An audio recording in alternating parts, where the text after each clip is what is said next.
how Ibrahim Traoré turned Burkina Faso into a space power. What would you say if someone told you that a nation once mocked as too poor for the space age has now launched its own satellite into orbit? Not as a symbolic gesture, not as a foreign-funded PR stunt, but as a sovereign act of technological defiance under the leadership of President Ibrahim Traoré. On the night of November 22, 2025, inside the National Mission Center in Ouagadougou, Traoré stood silently behind the console as the final countdown began. Outside, nearly 100,000 citizens gathered in squares, stadiums, and village fields to witness a moment their grandparents never imagined possible.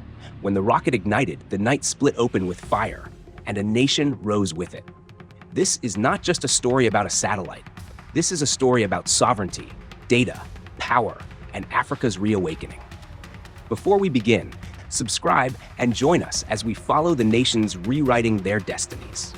When the countdown clock dropped below 10, the atmosphere inside the mission center was thick enough to taste.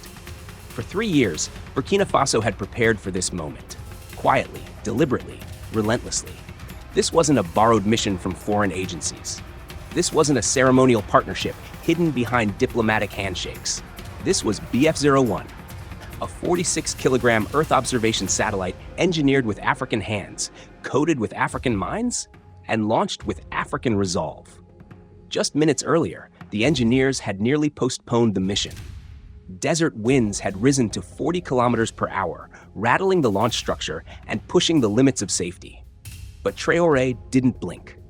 He stood behind the young technicians, some barely out of their teens, as they checked telemetry, fuel pressure, thermal readings, staging sequences. There were no grand speeches, no cameras flashing around him. Only the quiet presence of a leader who understood that this moment would define a generation. At 2017 local time, the ignition sequence activated. The Earth shook. A column of fire ripped through the night sky, turning the glass windows of the mission center into mirrors of blinding orange light. Across the nation, radios crackled with shouts. Children pointed upward from rooftops. In Bobo Dioulasso, farmers dropped their tools and watched the sky as if witnessing a second sunrise. In Ouagadougou, crowds erupted, some chanting Traoré's name, others falling to their knees in prayer. For a nation long denied the tools of modern power, this was not simply a technological milestone. It was an emancipation of the imagination. 89 seconds after liftoff, the real danger arrived. This was the point of no return, the moment when the first stage must separate cleanly from the second. A failed separation would mean catastrophic loss. Years of work, millions of dollars, and national morale would burn in the atmosphere. The mission center fell silent. No one breathed. Then the signal appeared. Stage separation successful. Telemetry stable. BF-01 alive. A wave of relief crashed over the room. The youngest engineer, a 19-year-old from Bolesso, wiped tears from his face as the satellite transmitted its first beacon back to Earth, exactly 42 seconds after deployment. Across Africa, media outlets erupted. The night Burkina Faso touched the sky. Nairobi. A new force rises in the Sahel. Accra. Burkina Faso joins the spacefaring nations, Kigali. But in the halls of Europe, the tone shifted. Analysts in Paris and Brussels called the launch unexpected, strategically concerning, and a shift in intelligence balance.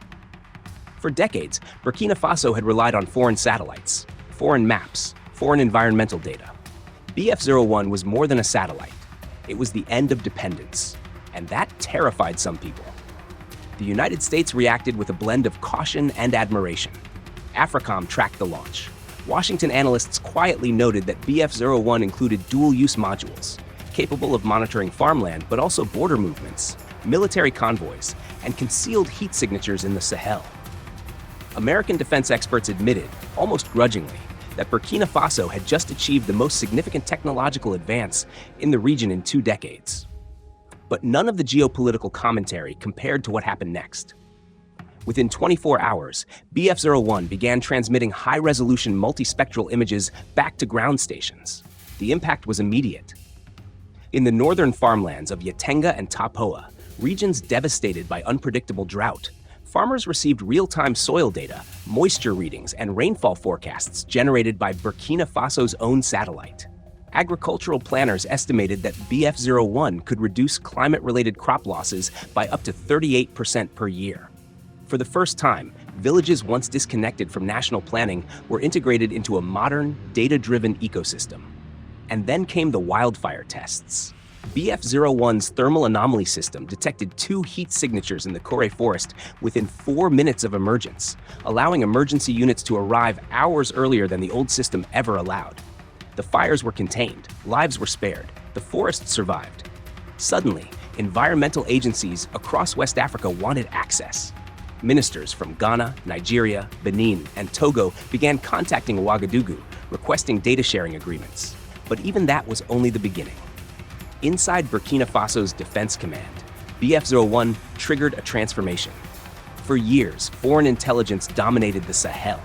Burkina Faso depended on periodic drone images, delayed satellite passes, or incomplete reports. But within the first week of BF01's operation, the military detected unusual cross-border vehicle patterns in the northern corridor, movements that would have gone unnoticed for days.